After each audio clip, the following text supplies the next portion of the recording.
ಸುವರ್ಣ ನ್ಯೂಸ್ಗೆ ಮತ್ತೆ ಸ್ವಾಗತ. ದೇವೇಗೌಡರ ಮನವೊಲಿಕೆ ಯಶಸ್ವಿ. ಹಾಸನ ಜಿಲ್ಲೆ ಅಭಿವೃದ್ಧಿಗೆ 16 ಬೇಡಿಕೆ, ಧರಣಿ ಕೈಬಿಟ್ಟ ದೇವೇಗೌಡ.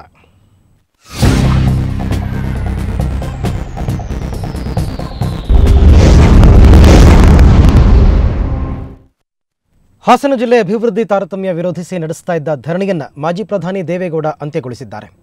ಪೊಲೀಸರ ವಿರೋಧದ ನಡುವೆಯೂ ರೇಸ್ಕೋರ್ಸ್ ರಸ್ತೆಯ ಸಿಎಂ ನಿವಾಸದ ಬಳಿಯ ಪಾರ್ಕಿಂಗ್ ಸ್ಥಳದಲ್ಲೇ ಸುಮಾರು 3 ತಾಸು ಧರಣಿ ನಡೆಸಿದರು. 2 ಬಾರಿ ಗೌಡರೊಂದಿಗೆ ಮಾತುಕತೆ ನಡೆಸಿದ ಸಿಎಂ ಆಪ್ತ ಕಾರ್ಯದರ್ಶಿ ಪ್ರಸಾದ್ ಕೊನೆಗೂ ಗೌಡರ ಮನವೊಲಿಸುವಲ್ಲಿ ಯಶಸ್ವಿಯಾದರು. ಹೊಳೆನರಸೀಪುರ ಕಾಲೇಜು ಕಟ್ಟಡ ನಿರ್ಮಾಣದ ಗುತ್ತಿಗೆದಾರರಿಗೆ ಹಣ ಬಿಡುಗಡೆ, ಜಿಲ್ಲಾಸ್ಪತ್ರೆ ಮೇಲ್ದರ್ಜೆಗೇರಿಸುವುದು ಸೇರಿದಂತೆ 16 ಬೇಡಿಕೆಗಳ ಪಟ್ಟಿ ಸಲ್ಲಿಸಿದ್ದ ಗೌಡರು ಜುಲೈ 3ರ ಒಳಗೆ ಜಿಲ್ಲೆಗೆ ಭೇಟಿ ನೀಡಲು ಸಿಎಂ ಯಡಿಯೂರಪ್ಪ ಅವರಿಗೆ ಗಡುವು ನೀಡಿದರು. ಬೇಡಿಕೆ ಈಡೇರದಿದ್ದರೆ ಆಮರಣ ಉಪವಾಸ ನಡೆಸೋದಾಗಿ ಎಚ್ಚರಿಕೆ ನೀಡಿದರು. ಜೆಡಿಎಸ್ ನಾಯಕರಾದ ರಾಜ್ಯಸಭೆ ಮಾಜಿ ಸದಸ್ಯ ಜವರೇಗೌಡ, ಪುಟ್ಟೇಗೌಡ ಮತ್ತು ಎಟಿ ರಾಮಸ್ವಾಮಿ ಧರಣಿಯಲ್ಲಿ ಪಾಲ್ಗೊಂಡರು.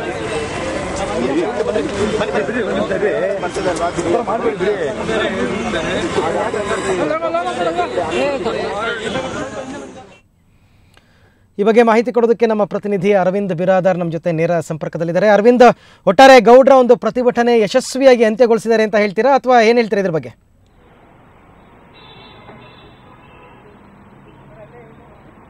ಹೌದು ಅರವಿಂದ್, ಈಗ ಯಶಸ್ವಿಯಾಗಿ ಅಂತ್ಯಗೊಳಿಸಿದ್ದಾರೆ. ಏನು 16 ಬೇಡಿಕೆಗಳನ್ನು ಇಟ್ಟುಕೊಂಡು ಹಾಸನದ ಸಮಗ್ರ ಅಭಿವೃದ್ಧಿಗೆ ಸಂಬಂಧಪಟ್ಟಂತೆ 16 ಬೇಡಿಕೆಗಳನ್ನು ಇಟ್ಟುಕೊಂಡು ಏನು ಧರಣಿಯನ್ನ ನಡೆಸ್ತಾ ಇದ್ರು, ಆ ಧರಣಿಯನ್ನ ಹಾಸನದ ಅಭಿವೃದ್ಧಿಗೆ ಸಂಬಂಧಪಟ್ಟ 16 ಅಂಶಗಳನ್ನ ಸಿಎಂ ಅವರ ಪ್ರಧಾನ ಕಾರ್ಯದರ್ಶಿ ಆದಂತ ಪ್ರಸಾದ್ ಅವರಿಗೆ ಕೂಡ ಬೆಳಿಗ್ಗೆ ಕೊಟ್ಟಿದ್ರು.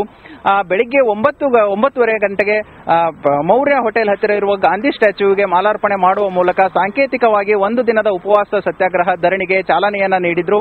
ಆ ನಂತರ ಅಲ್ಲಿಂದ ಇಲ್ಲಿ ಸಿಎಂ ಮನೆಗೆ ಬರಬೇಕಾದ್ರೆ ಅವರನ್ನ ಹೈಗ್ರೌಂಡ್ ಪೊಲೀಸ್ ಸ್ಟೇಷನ್ ಬಳಿ ತಡೆಯಲಾಯಿತು. ಅಂದ್ರೆ ಹಿರಿಯ ಪೊಲೀಸ್ ಅಧಿಕಾರಿಗಳು ಅವರ ಮನವೊಲಿಸುವಲ್ಲಿ, ಅಂದ್ರೆ ಸಿಎಂ ನಿವಾಸ ಏನಿದೆ ಅದು ವಿಧಾನಸೌಧದ 2 ಕಿಲೋಮೀಟರ್ ವ್ಯಾಪ್ತಿಯೊಳಗೆ ಬರೋದ್ರಿಂದ ಅಲ್ಲಿ ನಿಷಿದ್ಧ ಪ್ರದೇಶವಾಗಿದೆ. ಹೀಗಾಗಿ ಸಿಎಂ ನಿವಾಸದ ಬಳಿ ಧರಣಿಯನ್ನ ನಡೆಸಬಾರದು ಅಂತ ಹೇಳಿ ಮನವೊಲಿಸಲು ಪ್ರಯತ್ನ ಪಟ್ಟಿದ್ರು. ಆದ್ರೆ ಪಟ್ಟು ಬಿಡದ ದೇವೇಗೌಡರು ಯಾವುದೇ ಕಾರಣಕ್ಕೂ ಧರಣಿಯನ್ನ ಹಿಂಪಡೆಯುವ ಪ್ರಶ್ನೆಯೇ ಇಲ್ಲ, ನಾವು ಧರಣಿ ನಡೆಸುತ್ತೇವೆ, ಆದ್ರೆ ಕಾನೂನಿಗೆ ಗೌರವ ಕೊಡ್ತೇವೆ, ಕೇವಲ 4 ಜನ ಮಾತ್ರ ಈ ಧರಣಿಯಲ್ಲಿ ಪಾಲ್ಗೊಳ್ತೇವೆ ಅಂತ ಹೇಳುವ ಮೂಲಕ ಸಿಎಂ ನಿವಾಸದ ಪಕ್ಕ ಪಾರ್ಕಿಂಗ್ ಸ್ಥಳದಲ್ಲಿ ಧರಣಿಯನ್ನ ಆರಂಭಿಸಿದ್ರು. ಇದರಲ್ಲಿ ಮಾಜಿ ರಾಜ್ಯಸಭೆ ಸದಸ್ಯರಾದಂತಹ ಜವರೇಗೌಡರು, ಎಟಿ ರಾಮಸ್ವಾಮಿ ಮತ್ತು ಪುಟ್ಟೇಗೌಡರು ಹಾಗೂ ದೇವೇಗೌಡರು 4 ಜನ ಮಾತ್ರ ಧರಣಿಯಲ್ಲಿ ಪಾಲ್ಗೊಂಡಿದ್ರು. ಈ 4 ಜನರು ಬೆಳಿಗ್ಗೆ 11 ಗಂಟೆಯಿಂದ 2:15ವರೆಗೂ ಕೂಡ ಸಿಎಂ ನಿವಾಸದ ಪಕ್ಕದಲ್ಲಿರುವಂತಹ ಪಾರ್ಕಿಂಗ್ ಸ್ಥಳದಲ್ಲಿ ಧರಣಿಯನ್ನ ನಡೆಸಿದ್ರು. ಈ ಧರಣಿಗೆ ಕೂಡ ಅಂದ್ರೆ ಈ ಧರಣಿ ನಡೆಸುವಾಗ ಪ್ರಸಾದ್ ಏನಿದ್ದಾರೆ, ಸಿಎಂ ಅವರ ಪ್ರಧಾನ ಕಾರ್ಯದರ್ಶಿ ಪ್ರಸಾದ್ ಅವರು ಮೊದಲೇ ಸಾರಿ ಭೇಟಿಯಾಗಿ ಹೋಗಿದ್ರು. ಧರಣಿಯನ್ನ ಕೈ ಬಿಡಬೇಕು ಅಂತ ಸಿಎಂ ಅವರು ಕೇಳ್ಕೊಂಡಿದ್ದಾರೆ ಅಂತ ಕೇಳಿದ್ರು. ಆದ್ರೆ ಇದನ್ನು ಪಟ್ಟು ಬಿಡದ ದೇವೇಗೌಡರು ಅದನ್ನ ಲಿಖಿತ ರೂಪದಲ್ಲಿ ಕೊಟ್ಟರೆ ಮಾತ್ರ ತಾವು ಧರಣಿಯನ್ನ ಕೈ ಬಿಡ್ತೇವೆ ಅಂತ ಕೂಡ ಹೇಳಿದ್ರು. ಹೀಗಾಗಿ ಮತ್ತೆ ನಾನು ಸಿಎಂ ಜೊತೆ ಚರ್ಚಿಸಿ ಆನಂತರ ತಿಳಿಸ್ತೀನಿ ಅಂತ ಹೇಳಿ ಏನು ಪ್ರಸಾದ್ ಅವರು ಹೇಳಿದ್ರು. 1 ಗಂಟೆ ನಂತರ ಪುನಃ ಆಗಮಿಸಿದ ಪ್ರಸಾದ್ ಅವರು ಸಿಎಂ ಅವರು ಹಾಸನ ಜಿಲ್ಲೆಯ ಸಂಸದರು, ಶಾಸಕರು ಹಾಗೂ ಅಧಿಕಾರಿಗಳ ಸಭೆ ನಡೆಸಲು ಒಪ್ಪಿಕೊಂಡಿದ್ದಾರೆ, ಒಂದು ಸೂಕ್ತವಾದ ದಿನವನ್ನ ತಿಳಿಸಲು ನನಗೆ ಕೋರಿದ್ದಾರೆ ಅಂತ ಏನು ಪ್ರಸಾದ್ ಅವರು ಬಂದು ಹೇಳಿದ್ರು. ಇದಕ್ಕೆ ಒಪ್ಪಿದ ದೇವೇಗೌಡರು ಮೊದಲು 5 ದಿನ ಗಡುವನ್ನ ನೀಡಿದ್ರು. ಸಿಎಂ ಅವರು 5 ದಿನದ ಒಳಗಾಗಿ ಚರ್ಚೆಯನ್ನ ನಡೆಸಬೇಕು, ಹಾಸನಿಗೆ ಆಗಮಿಸಬೇಕು, ಮತ್ತೆ ಅಭಿವೃದ್ಧಿಯಲ್ಲಿ ಮತ್ತೆ ಅನುದಾನ ಬಿಡುಗಡೆಯಲ್ಲಿ ಏನು ತಾರತಮ್ಯ ಆಗಿದೆ ಹಾಗೂ ಬಾಕಿ ಏನು ಕೆಲಸಗಳು ಕಾಮಗಾರಿಗಳು ಬಾಕಿ ಉಳಿದಿದೆ, ಬಾಕಿ ಹಣವನ್ನು ಕೂಡ 5 ದಿನದ ಒಳಗಾಗಿ ಬಿಡುಗಡೆ ಮಾಡಬೇಕು ಅಂತ ಏನು ಕೋರಿದ್ರು. ಅದನ್ನ 2 ದಿನಗಳಿಗೆ ಹೆಚ್ಚಿಗೆ ಅಂದ್ರೆ ಜುಲೈ 3ರವರೆಗೂ 1 ವಾರದ ಗಡುವನ್ನ ನೀಡಿ ಜುಲೈ 3ರ ಒಳಗಾಗಿ ಮಾನ್ಯ ಮುಖ್ಯಮಂತ್ರಿಗಳು ಹಾಸನ ಜಿಲ್ಲೆಗೆ ಆಗಮಿಸಿ ಅಭಿವೃದ್ಧಿ ಕಾರ್ಯಕ್ರಮಗಳು ಮತ್ತೆ ಅನುದಾನ ಬಿಡುಗಡೆ ಕುರಿತಂತೆ ಎಲ್ಲ ಅಧಿಕಾರಿಗಳು, ಶಾಸಕರು, ಸಂಸದರ ಜೊತೆ ಚರ್ಚೆ ನಡೆಸಬೇಕು ಅಂತ ಕೋರಿದ್ದಾರೆ. ಹೀಗಾಗಿ 1 ವಾರಗಳ ಕಾಲ ಗಡುವು ನೀಡಿದ್ದಾರೆ. ಇದಕ್ಕೆ ಒಪ್ಪಿಕೊಂಡಿರುವ ಆಪ್ತ ಕಾರ್ಯದರ್ಶಿ ಆದಂತಹ ಪ್ರಸಾದ್ ಅವರು ಒಪ್ಪಿಕೊಂಡಿರುವ ಕಾರಣ ಸದ್ಯಕ್ಕೆ ಈ ಧರಣಿಯನ್ನ ಹಿಂತೆಗೆದುಕೊಂಡಿದ್ದಾರೆ. ಅರವಿಂದ್, ಈಗಾಗಲೇ ದೇವೇಗೌಡರು ಹೇಳಿದ ಪ್ರಕಾರ ಇವತ್ತು ಪ್ರತಿಭಟನೆ ಆರಂಭ ಮಾಡಿದಂತಹ ಸಂದರ್ಭದಲ್ಲಿ ಮುಖ್ಯಮಂತ್ರಿಗಳೇ ಬರೋ ತನಕ ನಾನು ಪ್ರತಿಭಟನೆ ಮುಂದುವರಿಸ್ತೀನಿ, ಅವರು ಬರೋ ತನಕ ನಾನು ಪ್ರತಿಭಟನೆ ಹಿಂತೆಗೆದುಕೊಳ್ಳಲ್ಲ ಅಂತ ಹೇಳಿದರು. ಆದರೆ ಈಗಾಗಲೇ ಅವರು ಪ್ರತಿಭಟನೆಯನ್ನು ಹಿಂತೆಗೊಂಡಿದ್ದಾರೆ. ಇದರ ಜೊತೆಗೆ ನನಗೆ ಲಿಖಿತ ರೂಪದಲ್ಲಿ ಭರವಸೆ ಕೊಡಬೇಕು ಅಂತ ಹೇಳಿದರು. ಆದರೆ ಸರ್ಕಾರದ ವತಿಯಿಂದ ಯಾವುದೇ ಲಿಖಿತ ರೂಪದ ಭರವಸೆ ಸಿಕ್ಕಿಲ್ಲ. ಹಾಗಾಗಿಯೂ ಕೂಡ ದೇವೇಗೌಡರು ಪ್ರತಿಭಟನೆಯನ್ನು ಹಿಂತೆಗೆದುಕೊಳ್ಳೋದಕ್ಕೆ ಕಾರಣ ಏನು?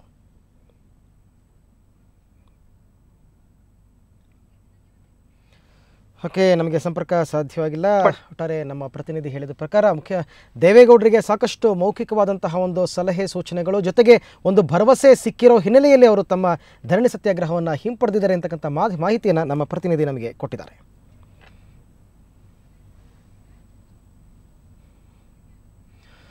ಸಿಎಂ ನಿವಾಸದ ಬಳಿ ಧರಣಿಗೆ ಯತ್ನಿಸಿ ಬಂಧನಕ್ಕೆ ಒಳಗಾಗಿದ್ದ ಜೆಡಿಎಸ್ ನಾಯಕ ರೇವಣ್ಣ ಅವರನ್ನು ಬಿಡುಗಡೆ ಮಾಡಲಾಗಿದೆ. ರೇವಣ್ಣ ಅವರನ್ನು ಅರೆಸ್ಟ್ ಮಾಡಿ ವ್ಯಾನ್ನಲ್ಲಿ ಅಶೋಕನಗರ ಪೊಲೀಸ್ ಠಾಣೆಗೆ ಕರೆದೊಯ್ಯಲಾಗಿತ್ತು. ಆದರೆ ಸ್ಟೇಷನ್ ತಲುಪಿದರೂ ರೇವಣ್ಣ ಮಾತ್ರ ವ್ಯಾನ್ನಿಂದ ಇಳಿಯಲಿಲ್ಲ. 1.5 ಗಂಟೆಗೂ ಹೆಚ್ಚು ಕಾಲ ರೇವಣ್ಣ ಒಬ್ಬರೇ ವ್ಯಾನ್ನಲ್ಲಿ ಕುಳಿತಿದ್ರು.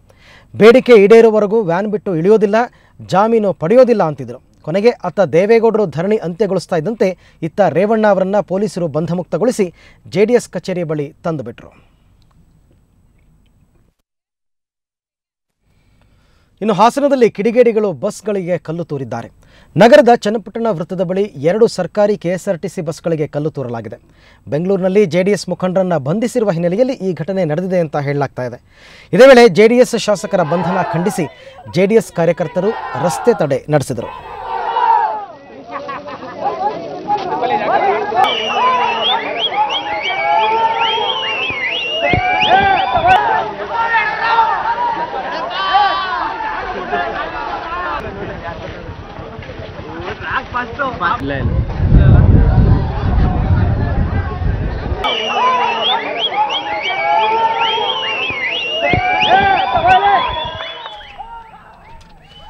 ಈ ಬಗ್ಗೆ ಹೆಚ್ಚಿನ ಮಾಹಿತಿ ನೀಡ್ತಾರೆ ದೂರವಾಣಿ ಸಂಪರ್ಕದಲ್ಲಿರ್ತಕ್ಕಂಥ ನಮ್ಮ ಪ್ರತಿನಿಧಿ ಹರೀಶ್ ಅವರು. ಹರೀಶ್, ಜೆಡಿಎಸ್ ಕಾರ್ಯಕರ್ತರ ಈ ಒಂದು ಪ್ರತಿಭಟನೆ ಹಿಂಸಾರೂಪಕ್ಕೆ ತಿರುಗೋದಕ್ಕೆ ಕಾರಣ ಏನು? ಜೆಡಿಎಸ್ ಕಾರ್ಯಕರ್ತರು ಈ ಒಂದು ಹಿಂಸಾರೂಪದ ಪ್ರತಿಭಟನೆ ಮಾಡಲಿಕ್ಕೆ ಮುಖ್ಯವಾದ ಕಾರಣ ಅಂದ್ರೆ ಪೊಲೀಸರು ಏನು ಬೆಂಗಳೂರಿನಲ್ಲಿ ಧರಣಿ ನಡೆಸಲಿಕ್ಕೆ ನಮ್ಮ ಶಾಸಕರು ಹೋದಂತ ಸಂದರ್ಭದಲ್ಲಿ ಪೊಲೀಸರು ಬಹಳ ನಮ್ಮ ಶಾಸಕರಿಗೆ ಯಾವುದೇ ಗೌರವ ಕೊಡದೆ ಅವರನ್ನ ಬಂಧಿಸಿದ್ದಾರೆ. ಹೀಗಾಗಿ ಪೊಲೀಸರು ಬಂಧಿಸಲಿಕ್ಕೆ ಸರ್ಕಾರವೇ ಕಾರಣವಾಗಿದೆ. ಸರ್ಕಾರ ಅವರಿಗೆ ಒಂದು ನಿರ್ದೇಶನ ಮಾಡಿ ನಮ್ಮ ಶಾಸಕರನ್ನೆಲ್ಲ ಬಂಧಿಸುವಂತೆ ಮಾಡಿದೆ ಅಂತಕ್ಕಂಥ ಆರೋಪ ಇಲ್ಲಿ ಜೆಡಿಎಸ್ ಕಾರ್ಯಕರ್ತರಾಗಿತ್ತು. ಇವರು ಮೈಸೂರು ಮತ್ತು ಹಾಸನ ರಸ್ತೆಯ ಮೊಸಳೆ ಹೊಸಳ್ಳಿಯಲ್ಲಿ ಸುಮಾರು 1 ಗಂಟೆಗೂ ಹೆಚ್ಚು ಕಾಲ ರಸ್ತೆ ಮಧ್ಯೆ ಟೈರ್ಗಳನ್ನ ಸುಟ್ಟು ತಮ್ಮ ಆಕ್ರೋಶವನ್ನ ವ್ಯಕ್ತಪಡಿಸಿದ್ರು. ಸರ್ಕಾರದ ವಿರುದ್ಧವೂ ಸಹ ಘೋಷಣೆಗಳನ್ನ ಕೂಗುವುದರ ಮೂಲಕ ಪ್ರತಿಭಟನೆ ಮಾಡಿದ್ರು. ಅರವಿಂದ್, ಇನ್ನು ಹರೀಶ್, ಪ್ರತಿಭಟನಾಕಾರರ ವಿರುದ್ಧ ಪೊಲೀಸರು ಏನೂ ಕ್ರಮ ಕೈಗೊಳ್ಳಿಲ್ವಾ? ಹಾಸನದಲ್ಲಿ ಪ್ರತಿಭಟನೆ ನಿರತರಾಗಿದ್ದ ಸುಮಾರು 100ಕ್ಕೂ ಹೆಚ್ಚು ಮಂದಿಯನ್ನ ಪೊಲೀಸರು ಬಂಧಿಸಿದ್ರು. ಆದರೆ ಮೊಸಳೆ ಹೊಸಳ್ಳಿಯಲ್ಲಿ ಏನು ಟೈರ್ನ ಸುಟ್ಟು ಪ್ರತಿಭಟನೆ ನಿರತರಾಗಿದ್ರು. ಇವರು ಶಾಂತಿಯುತವಾಗಿ ನಾವು ಪ್ರತಿಭಟನೆ ಮಾಡ್ತೀವಿ ಅಂತ ಹೇಳಿದ್ರು. ಜೊತೆಗೆ ಪೊಲೀಸರಿಗೆ ನಾವು ಮುಂದೆ ಯಾವ ರೀತಿಯ ಒಂದು ವಿಕೋಪಕ್ಕೆ ತಿರುವ ಹಂತಕ್ಕೆ ನಾವು ಪ್ರತಿಭಟನೆಯನ್ನ ಮಾಡೋದಿಲ್ಲ ಅಂತ ಒಂದು ಮಾತನ್ನ ಹೇಳುವ ಮೂಲಕ ತಮ್ಮ ಪ್ರತಿಭಟನೆಯನ್ನ ಹಿಂತೆಗೆದುಕೊಂಡು ನಂತರ ಪೊಲೀಸರೊಂದಿಗೆ ಮಾತನಾಡಿದ ನಂತರದಲ್ಲಿ ಇವ್ರನ್ನ ಮೊಸಳೆ ಹೊಸಳ್ಳಿಯಲ್ಲಿ ಬಂಧಿಸಲಾಗ್ಲಿಲ್ಲ. ಆದರೆ ಹಾಸನದ ನಗರದಲ್ಲಿ ಯುವ ಜನತಾದಳ ಕಾರ್ಯಕರ್ತರು ಹಾಗೂ ಜೆಡಿಎಸ್ ಕಾರ್ಯಕರ್ತರನ್ನ ಸುಮಾರು 100ಕ್ಕೂ ಹೆಚ್ಚು ಮಂದಿಯನ್ನ ಬಂಧಿಸಲಾಗಿದೆ. ಜೊತೆಗೆ ಹಾಸನದಲ್ಲಿ ಕೆಲವು ಕಡೆ ಬಂದ್ ಮಾಡುವ ಯತ್ನವೂ ಸಹ ಜೆಡಿಎಸ್ ಕಾರ್ಯಕರ್ತರಿಂದ ನಡೆದಿತ್ತು. ಸದ್ಯಕ್ಕೆ ಹಾಸನ ನಗರದಲ್ಲಿ ಬಂಧಿಸಿದ ಬಿಟ್ರೆ ಬೇರೆ ಕಡೆ ಎಲ್ಲೂ ಬಂಧಿಸಲಾಗಿಲ್ಲ. ಅರವಿಂದ್. ಓಕೆ ಹರೀಶ್, ಧನ್ಯವಾದ ತಮ್ಮ ಎಲ್ಲ ಮಾಹಿತಿಗಾಗಿ. ಈಗಾಗಲೇ ಜೆಡಿಎಸ್ ಕಾರ್ಯಕರ್ತರು ಜೆಡಿಎಸ್ ನಾಯಕರ ವಿರುದ್ಧ ಸರ್ಕಾರ ತೋರಿದಂತಹ ಒಂದು ಧೋರಣೆಯನ್ನು ಖಂಡಿಸಿ ಹಲವಾರು ಕಡೆ ಒಂದು ಮೊಸಳೆ ಹೊಸಹಳ್ಳಿ ಅಂತ ಕಡೆ ಮತ್ತು ಹಾಸನ ಟೌನ್ನಲ್ಲಿ ಸಾಕಷ್ಟು ಪ್ರತಿಭಟನೆಯನ್ನು ಮಾಡಿ ಸಾಕಷ್ಟು ತೊಂದರೆಯನ್ನು ಮಾಡಿದ್ದಾರೆ. ಮತ್ತು ಬಸ್ಗಳಿಗೆ ಕಲ್ಲು ತೂರಾಟವನ್ನು ನಡೆಸಿದ್ದಾರೆ, ಟೈರ್ಗಳಿಗೆ ಬೆಂಕಿ ಹಚ್ಚಿದ್ದಾರೆ, ಸಾಕಷ್ಟು ಪ್ರತಿಭಟನೆಯನ್ನು ಮಾಡಿದ್ದಾರೆ.